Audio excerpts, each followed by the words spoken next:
Hello everyone. Welcome back to STS, 사이언스, 테크놀로지, 이코노미, 스트래티지 등을 고민하는 곳입니다. 제가 아주 파릇파릇한 청년 시절 그 미시경제학 수업 중에 교수님께서 우등제, 열등제 설명하시면서 소득 늘면 수요 늘어나는 것이 우등제다. 줄면 열등제다. 즉 가난할 때 즐기던 것, 부자 되면 더 이상 찾지 않으면 그 열등제다. 이러시면서 선진국들은 출산율 낮고 후진국은 출산율 높은 현상과 이걸 결합을 시켜서 출산은 열등제다. 이렇게 설명을 하시더라는 겁니다. 이것이 그 미시경제학의 그 찌끄레기 논제들 중에 하나입니다.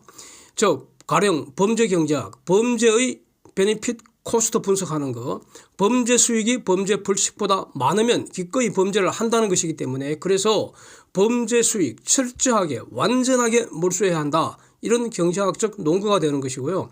몰수와 별도로 범죄는 엄중하게 처단해야 한다. 뭐 이런 어떤 그 결론이고요. 가령 뭐 최저임금제 이거는 결국 고용을 줄인다. 이런 논거도 저런 미시경제학의 찌끄레기 논제들에서 이제 도출된다 이런 겁니다. 그래서 저는 그 당시에 그 수업 시간에 그 교수의 저 주장 틀렸다, false다 이렇게 정리를 했다는 겁니다. 틀린 이유는 논리적으로 틀린 거 아니냐. 명제 P이면 Q가 맞다 하더라도 그 여기 항상 맞는 거 아니고 일반적으로는 틀리죠. 이건. 예? 우등제, 열등제는 달리 선택할 수 있는 재화들 가운데 선택의 문제인데 출산이나 생명 이런 것은 재화가 아니기 때문에 경제학의 적용 대상이 안 되는데 왜 뭐 저러느냐 뭐 이런 거죠. 그래서 뭐 하여튼 이런 생각을 그 수업 시간에 했던 기억이 지금도 난다는 겁니다. 그런데 하여튼 이제 한 40여 년 지난 지금 한국은 빈국에서 부국으로 변했는데 예전에는 출산율이 너무 높아서 걱정이었는데 지금은 출산율이 낮아도 너무나 낮아서 지금 걱정이 태산이라는 겁니다. 그래도 출산이 열등제라는 그 주장은 저는 여전히 틀렸다고 보고요. 하여튼 여기까지는 서론이었고요. 예, 이제 한국 KDI가 최근에 발표한 그 자료 결과를 보시죠.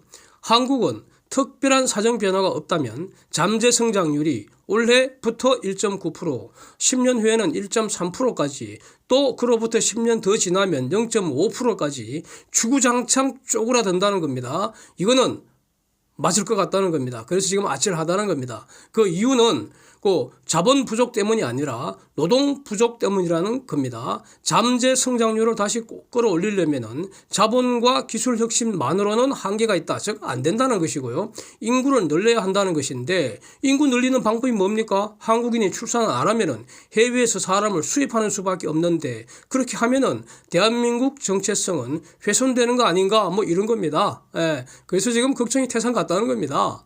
그런데 도대체 지금 한국은 연간 몇 명이나 태어나는가 이겁니다. 제가 그림을 그려봤습니다.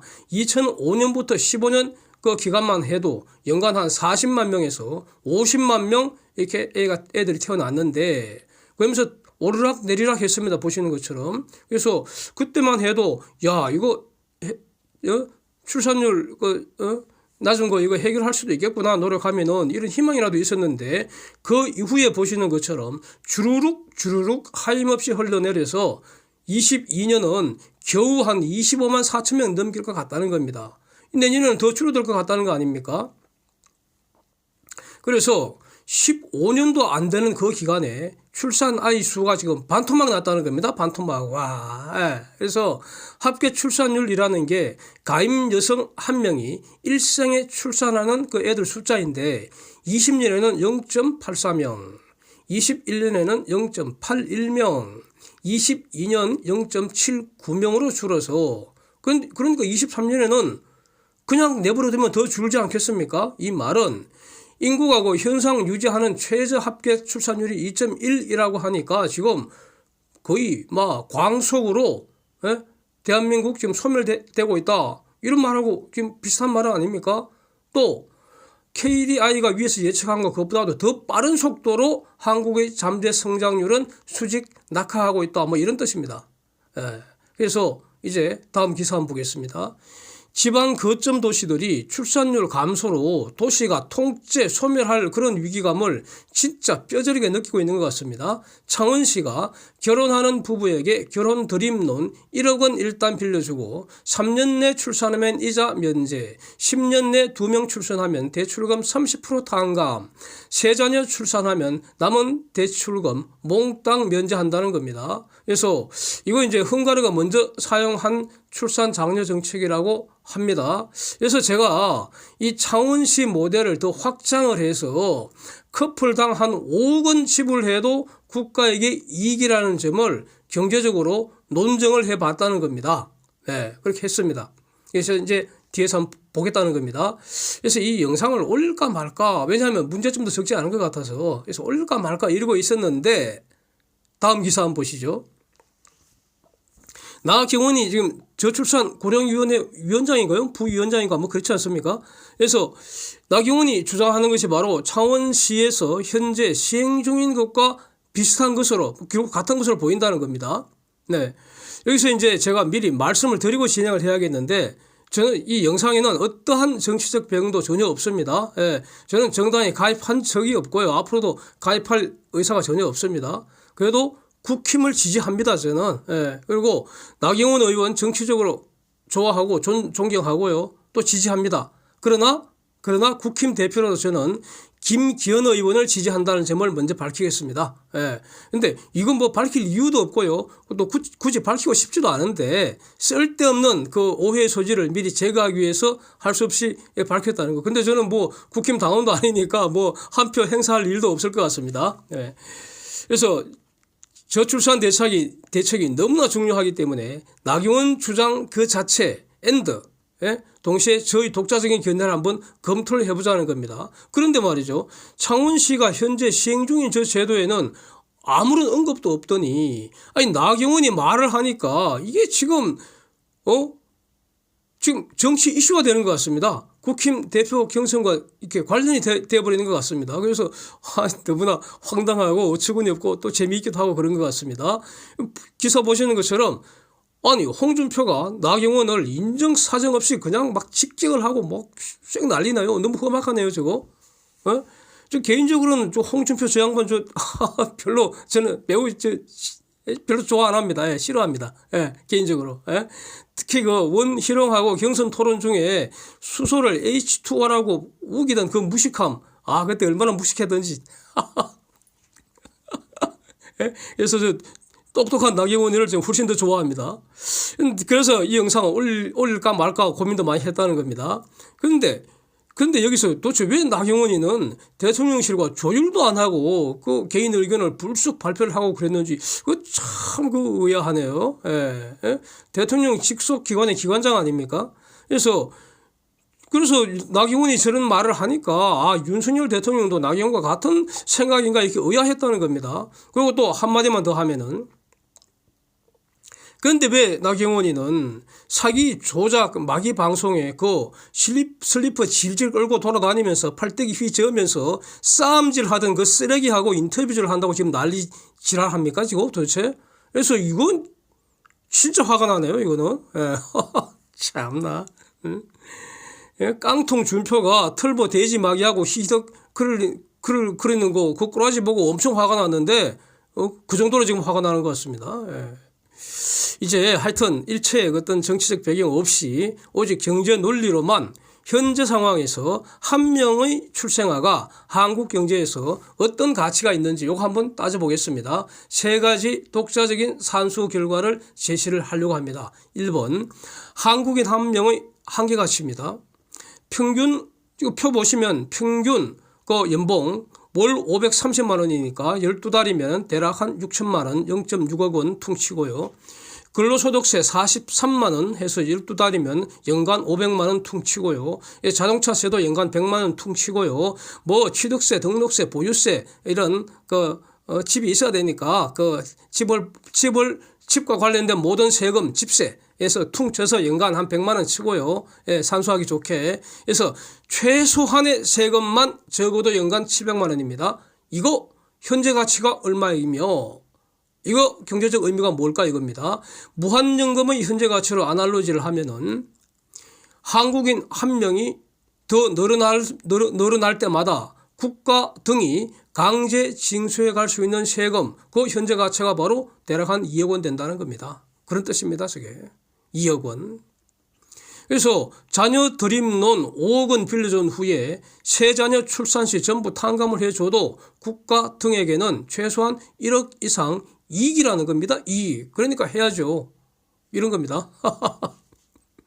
지금 경제적으로만 한번 따져보는 겁니다. 그래서 국민 없으면 과세 대상도 없잖아요. 예, 국민은 과세 대상이지 않습니까? 국민이 늘어나면 과세 대상도 늘어나지 않습니까? 예, 두 번째 산수. 한국의 GDP 21년 1.811조 달러입니다. 러시아는 1.779조 달러라고 하니까 한국이 러시아를 제꼈네요. 21년에. 그래서 명목으로는 한국 돈 2071.6조 원입니다. 그래서 여기서 성장률 1%만 높이면은 20조 7,165억 원의 경제 효과가 있는데 도대체 여기서 성장률 1% 높이기 위해서는 자본 투입, 기술 혁신으로 한계가 있고 사람을 늘려야 합니다. 인구를. 그래서 인구를 10만 명 늘려야 할지 20만 명 늘려야 할지 그건 이제 산수를 해봐야 하는데 간단하게 만약 10만 명 출산 증가로 GDP 1% 상승한다면 신생아 한 명의 경제적 효과는 대략 2억 원 이상이라는 산수가 나옵니다. 그래서 1과 2는 각각 독자적으로 산수를 한 것인데 결론은 지금 비슷합니다. 세 번째 산수. 사람이 권리 의무의 주체입니다. 그래서 평균 연봉 0.6억 원인 한국인 한 명이 한국에서 더 늘어날 때마다 그 평균 연봉 현재 가치 최소 16억 원 정도 되는 거니까 10만 명이면 160조 원 이렇게 늘어나는 거 아닙니까? 그래서 이것이 제대로 되려면은 그래서 정상적으로 제대로 된 대학 교육 정도는 받은 그런 젊고 의욕 있고 책임감 아주 강한 그런 젊은 커플이 제대로 된 직장도 다 있는데 아니 뭐 하여튼 이유 그놈의 집값이 너무 비싸든 아니면 같은 여러 가지 사정으로 돈 때문에 결혼해서 애를 키우고 싶은데도 돈이 없어서 지금 못하는 경우 그런 경우에 저런 방식으로 지원을 해주면은 대박 효과 100% 이상 나지 않겠습니까? 그런데 문제는 이제 저 대상자를 어떻게 선별합니까? 저거 서울대 입시보다 더 어렵지 않겠습니까? 탈락한 그룹들이 차별하지 말라고 확대하라고 난리 피우면 골치 아프잖아요. 취직 한자와 취직 못한 자로 갈라쳐버리면은 이 새로운 특별계급이 생길 수도 있잖아요. 그리고 지금 사사건건이 그 발목 잡고 늘어지는 저 더불어 사기 조작 마기 도적당 저 쓰레기들이 이걸 갖고 또 가짜뉴스 만들어서 선동질 해대면 더 골치 아프잖아. 그래서 그러지 말고 그럼 만약에 무제한으로 지원한다면은 그러면 가령 40대가 아예 이혼해버리고 재혼을 하면서 지원해 달라면 이거 해줘야 됩니까? 말아야 됩니까? 지원 받은 돈 홀랑 다 까먹어버리고 빈털털이 돼서 이혼해버리면 애들은 어떻게 합니까? 고등학생들이 일단 저질러 놓고 결혼해서 지원금으로 고급차 뽑아서 여행이나 다니면서 탕진해버리면 그럼 어떻게 합니까?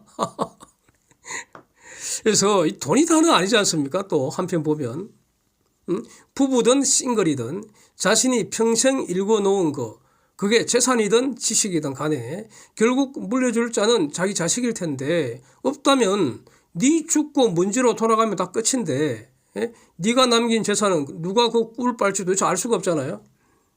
그래서 이거 명백히 알려주고 그래서 투자 중에 최고의 투자는 자식 많이 낳아서 잘 양육하는 것이다. 이건 이제 확실히 교육을 시켜야 하는데 돈이 중요하지만 돈이 전부는 아닌 것이다. 맞죠? 맞는 말이고. 그런데 저 학교라는 곳이 도대체 어린 애들한테 뭘 가르친다는 것인지 자실은 헛소리나 가르치는 건지 싱글 찬양하는 것만 그거 가르치는 곳인지 도대체 학교라는 것은 이미 폭삭 망해버린 것 같습니다. 학교라는 게. 결혼, 출산, 육아에 대한 제대로 된 가치관 가르치지 못하고 가르칠 힘도 사라진 거 아닌가 이렇게 보여집니다. 학교라는 게. 그래서 이 출산은 남녀의 공동으로 하는 것인데 일방이 출산을 거부하는 경우 꼭 강조를 할 수는 없잖아요. 자유의지를 해야 되니까. 그렇다면은 일방의 출산 거부는 최우선 이혼 사유로 무조건 인정하는 게 어떤가 이런 의견도 있습니다.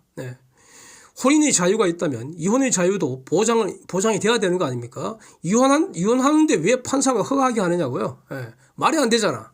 예? 그 과정에서 부수되는 어떤 재산 문제가 있다면 그거는 법원이 강제로 관여해야겠지만 이혼 자체는 예? 판사가 왜 관여하느냐고. 말이 안 되잖아. 판사가 뭔데 개인의 자유 영역에 관여하느냐 이겁니다. 일방은 출산을 원하는데 타방이 원하지 않는다면은 그러면 그 타방은 참고 기다릴 수도 있고요. 그거는 타방이 알아서 결정할 문제이고, 아니 나는 참고 기다리는 거 싫다. 그러면 그 자유도 인정해 줘야 될 거 아니야. 응? 나는 당장 이혼하고 다시 결혼해서 정상적으로 출산해서 애 키우고 싶다. 그 자유도 인정해 줘야 될 거 아니야.